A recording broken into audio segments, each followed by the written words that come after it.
पूजा पाठ करते समय ध्यान रखने योग्य जरूरी बातें। हिंदू धर्म में पूजा पाठ को बड़ा महत्व दिया गया है और रोज भगवान की पूजा को अनिवार्य बताया गया है। लोग इसका पालन भी करते हैं, लेकिन कई बार देखा गया है कि कुछ लोग हमेशा इस बात की शिकायत करते हैं कि वे पूजा तो कर रहे हैं, लेकिन उन्हें पूजा का सही फल नहीं मिल रहा है। दिन रात भगवान के नाम को जपते हैं, लेकिन भगवान उनकी प्रार्थना नहीं सुनते हैं। इसके कई कारण हो सकते हैं, लेकिन एक बड़ा कारण पूजा के नियमों में कुछ गलतियां होना है। लोग जाने अनजाने में भगवान को कुछ ऐसा चढ़ा देते हैं जो उन्हें प्रिय नहीं होता है। ऐसे में हो सकता है कि भगवान नाराज हो जाएं और पूजा का फल ना मिले। इसलिए हम आपको बताने जा रहे हैं कि पूजा पाठ करते समय आपको किन किन बातों का विशेष ध्यान रखना चाहिए। लेकिन उससे पहले अगर आप भी चाहते हैं कि लक्ष्मी माता का आशीर्वाद आप पर बना रहे तो इस वीडियो को एक लाइक करें और चैनल को सब्सक्राइब कर ले और कमेंट बॉक्स में जय लक्ष्मी माता जरूर लिखें।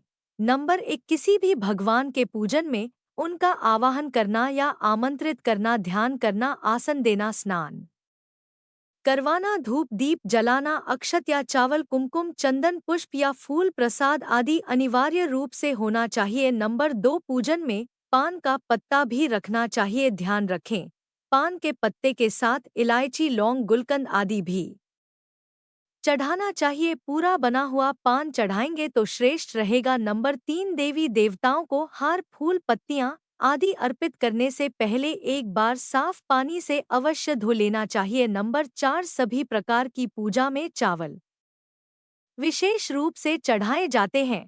पूजन के लिए ऐसे चावल का उपयोग करना चाहिए जो अखंडित पूरे चावल हो, यानी टूटे हुए ना हो। चावल चढ़ाने से पहले इन्हें हल्दी से पीला करना बहुत शुभ माना गया है। इसके लिए थोड़े से पानी में हल्दी घोल लें और उस घोल में चावल को डुबोकर पीला किया जा सकता है। नंबर 5, पूजन कर्म में इस बात का विशेष ध्यान रखें कि पूजा के बीच में दीपक बुझना नहीं चाहिए। ऐसा होने पर पूजा का पूर्ण फल प्राप्त नहीं हो पाता है। नंबर 6, भगवान विष्णु को प्रसन्न करने के लिए पीले रंग का रेशमी कपड़ा चढ़ाना चाहिए। माता दुर्गा, सूर्यदेव व श्री गणेश को प्रसन्न करने के लिए लाल रंग का, भगवान शिव को प्रसन्न करने के लिए सफेद वस्त्र अर्पित करना चाहिए। नंबर 7, किसी भी प्रकार के पूजन में कुल देवता, कुलदेवी, घर के वास्तु देवता, ग्राम देवता आदि का ध्यान करना भी आवश्यक है। इन सभी का पूजन भी करना चाहिए। नंबर 8, पूजन में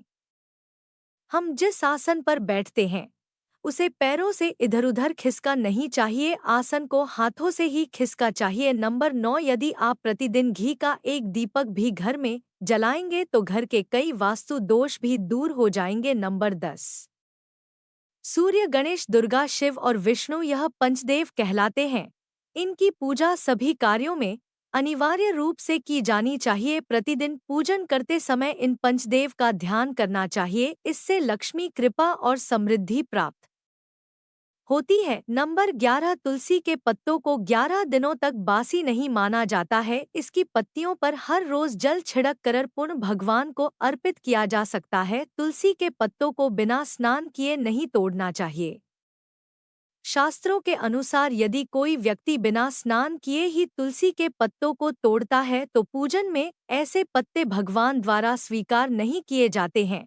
नंबर 12, दीपक हमेशा भगवान की प्रतिमा के ठीक सामने ही लगाना चाहिए। कभी कभी भगवान की प्रतिमा के सामने दीपक ना लगाकर इधर उधर लगा दिया जाता है, जबकि यह सही नहीं है। नंबर 13, घी के दीपक के लिए सफेद रुई की बत्ती का ही उपयोग किया जाना चाहिए, जबकि तेल के दीपक के लिए लाल धागे की बत्ती श्रेष्ठ बताई गई है। नंबर 14, पूजन में कभी भी खंडित दीपक नहीं जलाना चाहिए। धार्मिक कार्यों में खंडित सामग्री शुभ नहीं मानी जाती है। नंबर 15, शिवजी को बिल्व पत्र अवश्य चढ़ाएं और किसी भी पूजा में मनोकामना की सफलता के लिए अपनी इच्छा के अनुसार भगवान को दक्षिणा अवश्य चढ़ाने चाहिए, दान करना चाहिए। दक्षिणा अर्पित करते समय अपने दोषों को छोड़ने का संकल्प लेना चाहिए। दोषों को जल्दी से जल्दी छोड़ने पर मनोकामनाएं अवश्य पूर्ण होंगी। नंबर 16 भगवान सूर्य की 7, श्री गणेश की 3, विष्णु जी की 4 और शिव जी की 1 या 2 परिक्रमा करनी चाहिए। नंबर 17 घर में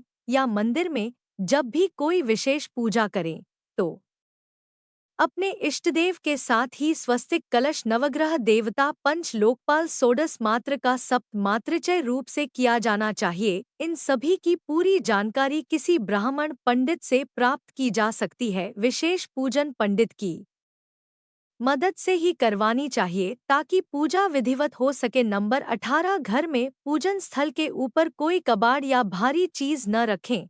नंबर 19 भगवान शिव को हल्दी नहीं चढ़ाना चाहिए और ना ही शंख से जल चढ़ाना चाहिए। नंबर 20 पूजन स्थल पर पवित्रता का ध्यान रखें। चप्पल पहनकर कोई मंदिर तक नहीं जाना चाहिए। चमड़े का बेट या पर्स अपने पास रखकर पूजा न करें। पूजन स्थल पर कचरा इत्यादि ना जमा हो पाए। नंबर 21 मंदिर में लगे सूखे हार फूल हटा देने चाहिए। नंबर 22 हमेशा भगवान श्री गणेश की आराधना से पूजा प्रारंभ करें। श्री गणेश को तुलसी दल चढ़ाने से बचे। भगवान गणेश को तुल दल चढ़ाने से दोष लगता है। नंबर 23 शिवशंभू को कभी भी केतकी का फूल नहीं चढ़ाना चाहिए। पौराणिक कथाओं के अनुसार भगवान शिव ने केतकी को श्राप दिया था, इसलिए भगवान शिव को यह फूल नहीं चढ़ाना चाहिए वरना भक्तों के काम बिगड़ सकते हैं।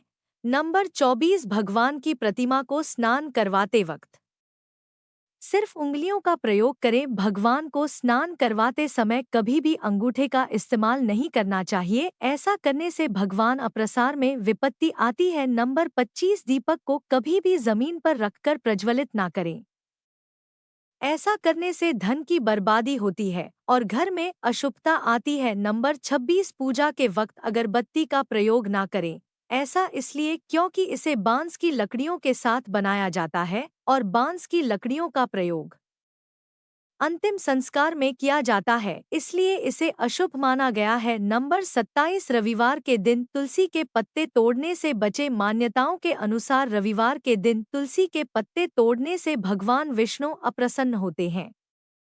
नंबर 28 भगवान शालिग्राम को कभी भी चावल अर्पित नहीं करना चाहिए। वास्तुशास्त्र के अनुसार ऐसा करने से दोष लगता है। नंबर 29 पूजा में गंदे कपड़े पहनकर ना बैठें। कभी भी गंदे कपड़े पहनकर पूजा नहीं करनी चाहिए। मान्यताओं के अनुसार ऐसा करने से घर में दरिद्रता आती है। नंबर 30 पूजा के दौरान मन को पवित्र रखें। कभी भी पूजा करते समय मन को दूषित नहीं रखना चाहिए। कहा जाता है कि पूजा के दौरान मन में बुरे ख्याल रखने से पूजा का फल प्राप्त नहीं होता है। नंबर 31 पूजा में इस्तेमाल किए गए फूल अगर सूख जाएं, तो उन्हें कभी भी फेंके नहीं। सूखे हुए फूलों को किसी पवित्र नदी में प्रवाहित कर दें। नंबर 32 शास्त्रों के अनुसार देवी देवताओं का पूजन दिन में 5 बार करना चाहिए। सुबह 5 से 6 बजे तक ब्रह्मा मुहूर्त में पूजन और आरती होनी चाहिए। इसके बाद प्रातः 9 से 10 बजे तक दूसरी बार का पूजन, दोपहर में तीसरी बार पूजन करना चाहिए। इस पूजन के बाद भगवान को शयन करवाना चाहिए। शाम के समय 45 बजे पूर्ण पूजन और आरती, रात को 89 बजे शयन आरती करनी चाहिए। जिन घरों में नियमित रूप से 5 बार पूजन किया जाता है वहां सभी देवी देवताओं का वास होता है और ऐसे घरों में धन धान्य की कोई कमी नहीं होती है। नंबर 33 प्लास्टिक की बोतल में या किसी अपवित्र धातु के बर्तन में गंगाजल नहीं रखना चाहिए। अपवित्र धातु जैसे एल्युमिनियम और लोहे से बने बर्तन में गंगाजल नहीं रखा जाना चाहिए। गंगाजल तांबे के बर्तन में रखना ही शुभ रहता है। नंबर 34 स्त्रियों को और अपवित्र अवस्था में पुरुषों को शंख नहीं बजाना चाहिए। यह इस नियम का पालन नहीं किया जाता है तो जहां शंख बजाया जाता है वहां से देवी लक्ष्मी चली जाती है। नंबर 35 मंदिर में और देवी देवताओं की मूर्ति के सामने कभी भी पीठ दिखाकर नहीं बैठना चाहिए। नंबर 36 किसी भी पूजा में मनोकामना की सफलता के लिए दक्षिणा अवश्य चढ़ा चाहिए। दक्षिणा अर्पित करते समय अपने दोषों को छोड़ने का संकल्प लेना चाहिए। दोषों को जल्दी से जल्दी छोड़ने पर मनोकामनाएं अवश्य पूर्ण होंगी। नंबर 37 आमतौर पर फूलों को हाथों में रखकर हाथों से भगवान को अर्पित किया जाता है, ऐसा नहीं करना चाहिए। फूल चढ़ाने के लिए फूलों को किसी पवित्र पात्र में रखना चाहिए और इसी पात्र में से लेकर देवी देवताओं को अर्पित करना चाहिए। नंबर 38, हमेशा इस बात का ध्यान रखें कि कभी भी दीपक से दीपक नहीं जलाना चाहिए। शास्त्रों के अनुसार जो व्यक्ति दीपक से दीपक जलाते हैं वे रोगी होते हैं। नंबर 39, भगवान की आरती करते समय ध्यान रखें। यह बातें भगवान के चरणों की 4 बार आरती करें, नाभि की 2 बार और मुख की 1 या 3 बार आरती करें। इस प्रकार भगवान के समस्त अंगों की कम से कम 7 बार आरती करनी चाहिए। नंबर 40, अपने मंदिर में सिर्फ प्रतिष्ठित मूर्ति ही रखें। उपहार कांच, लकड़ी एवं फाइबर की मूर्तियां ना रखें एवं खंडित, जली कटी फोटो और टूटा कांच तुरंत हटा दें। शास्त्रों के अनुसार खंडित मूर्तियों की पूजा वर्जित की गई है। जो भी मूर्ति खंडित हो जाती है उसे पूजा के स्थल से हटा देना चाहिए और किसी पवित्र बहती नदी में प्रवाहित कर देना चाहिए। खंडित मूर्तियों की पूजा अशुभ मानी गई है। इस संबंध में यह बात ध्यान रखने योग्य है कि सिर्फ शिवलिंग कभी भी किसी भी अवस्था में खंडित नहीं माना जाता है। नंबर 41, मंदिर के ऊपर भगवान के वस्त्र, पुस्तकें एवं आभूषण आदि भी न रखें। मंदिर में पर्दा अति आवश्यक है। अपने पूज्य माता पिता तथा पितरों का फोटो मंदिर में कदापि ना रखें। उन्हें घर के नैऋत्य कोण में स्थापित करें। नंबर 42, कभी भी भगवान को या फिर अपने से बड़े को एक हाथ से प्रणाम नहीं करना चाहिए। इसके साथ ही यह भी ध्यान रखें कि सोए हुए व्यक्ति का चरण स्पर्श नहीं करना चाहिए। पूजा के बाद बड़ों का आशीर्वाद लेते समय ध्यान रखें कि किसी के दाएं पैर को दाएं हाथ से, बाएं पैर को बाएं हाथ से छूकर प्रणाम करें। नंबर 43, जप करते समय जीभ या होठ को नहीं हिलाना चाहिए। इसे उपांशु जप कहते हैं। इसका फल दुगुना प्राप्त होता है। माला जप करते समय दाएं हाथ को कपड़े या गौमुखी से ढककर रखना चाहिए। जप के बाद आसन के नीचे की भूमि को स्पर्श कर नेत्रों से लगाना चाहिए। इससे आपको जप के पूर्ण फल की प्राप्ति होती है। नंबर 44, शास्त्रों के अनुसार घर में पूजा करने का स्थान ईशान कोण में होना चाहिए। उत्तर दिशा और पूर्व दिशा के बीच का भाग ईशान कोण होता है। ईशान कोण को शुभ कार्यों के लिए सबसे उत्तम दिशा माना गया है। इस दिशा में पूजा के मंदिर को स्थापित करें। यदि किसी कारणवश ऐसा ना भी कर पाएं तो भूलकर भी घर के ईशान कोण में गंदगी जमा ना होने दे। वह घर के इस हिस्से को सदा पवित्र रखें। ईशान कोण के अतिरिक्त पूर्व दिशा भी पूजा स्थान के लिए श्रेष्ठ मानी जाती है। इसलिए आप घर में ईशान कोण व पूर्व दिशा दोनों में से जहां भी सुविधाजनक रूप से पूजा स्थल की स्थापना कर सके। नंबर 45, पूजा स्थल में गणेश जी की स्थापना अवश्य करें। इसके लिए एक सुपारी पर लाल धागे मौली को लपेट लें और कुमकुम से तिलक कर एक कटोरी में थोड़े चावल रखकर स्थापित करें। नंबर 46, पूजा स्थल में एक कोने में बंद पात्र में गंगाजल अवश्य रखना चाहिए। एक तांबे के छोटे से लोटे में जल को पूजा स्थल में अवश्य रखना चाहिए। प्रतिदिन इस पात्र का जल बदलना चाहिए। वह पुराने जल को पीपल के पेड़ या तुलसी के पौधे में डाल सकते हैं। नंबर 47, पूजा के स्थान में एक देव की सिर्फ एक ही प्रतिमा रखें। यदि आपके पास एक देव की एक से अधिक प्रतिमा पूजा स्थल में है तो उन्हें घर में कहीं भी दीवार आदि पर लगा सकते हैं, किंतु पूजा स्थल में एक देव की एक ही प्रतिमा रखें। नंबर 48, घर में पूजा के स्थान पर कभी भी बड़ी मूर्तियां नहीं रखनी चाहिए। बड़ी मूर्तियों में प्राण प्रतिष्ठा होना अनिवार्य हो जाता है, इसलिए बड़ी मूर्तियां मंदिर के लिए ही उचित है। पूजा स्थल में छोटी मूर्ति रख सकते हैं। नंबर 49, पूजा करने के स्थान पर भूलकर भी अपने पितृदेव, स्वर्गीय माता पिता या गुरु की फोटो न लगाएं, उनका स्थान अलग रखें। नंबर 50, पूजा स्थल में कूड़ा एकत्रित न होने दें। प्रतिदिन पूजा घर की सफाई करें। नंबर 51, अगर आपने पूजा घर में कोई मूर्ति की स्थापना की हुई है तो ध्यान दें, मूर्ति का कोई भी हिस्सा खंडित नहीं होना चाहिए। मूर्ति खंडित होने पर तुरंत उसे वहां से हटा दें। खंडित मूर्ति को बहते जल में विसर्जित कर सकते हैं। नंबर 52 पूजा के समय यदि संभव हो तो शुद्ध देसी गाय के घी का प्रयोग करें व भोग लगाने के लिए अग्नि में गाय के गोबर के कंडों उपलों का ही प्रयोग करना उत्तम माना गया है। नंबर 53 पूजा पाठ के समय दीपक कभी भी बुझना नहीं चाहिए, शास्त्रों में यह एक बड़ा अपशगुन माना गया है। नंबर 54 पूजा पाठ के समय गुग्गल युक्त धूप बत्ती का प्रयोग करें।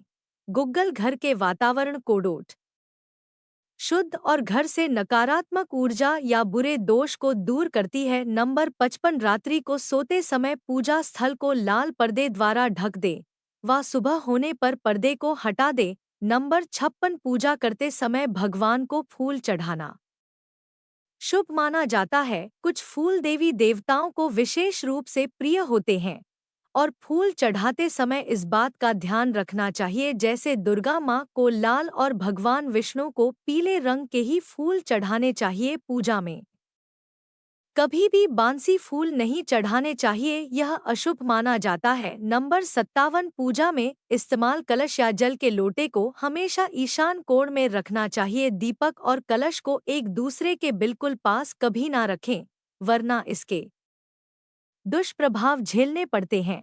नंबर 58 पूजा हमेशा आसन पर बैठकर ही करना चाहिए। आसन पर बैठकर पूजा न करने से इसका फल नहीं मिलता है। आसन के रंग का चुनाव आपको अपनी राशि के हिसाब से ही करना चाहिए। नंबर 59 भगवान के भजन कीर्तन या आरती के दौरान हर तरीके से वहां उपस्थित रहे। इस दौरान किसी से बातचीत करने से पूजा का फल नहीं मिलता है। पूजा की सामग्री को लेकर कभी भी दिखावा ना करें।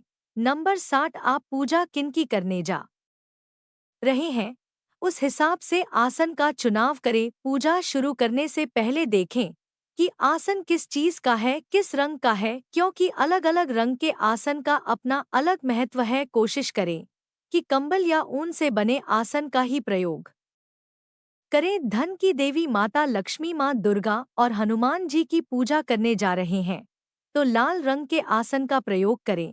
अगर मंत्र सिद्धि की पूजा करनी है तो कुशा से बने आसन को श्रेष्ठ माना गया है। यह तमाम जानकारी जन रुचि को ध्यान में रख कर दी जा रही है। ज्योतिष और धर्म के उपाय और सलाह को अपनी आस्था और विश्वास पर आजमाएं। वीडियो का उद्देश्य मात्र आपको बेहतर सलाह देना है। इस संदर्भ में हम किसी प्रकार का कोई दावा नहीं करते हैं। दोस्तों वीडियो अच्छी लगी हो तो लाइक और सब्सक्राइब जरूर करें। धन्यवाद।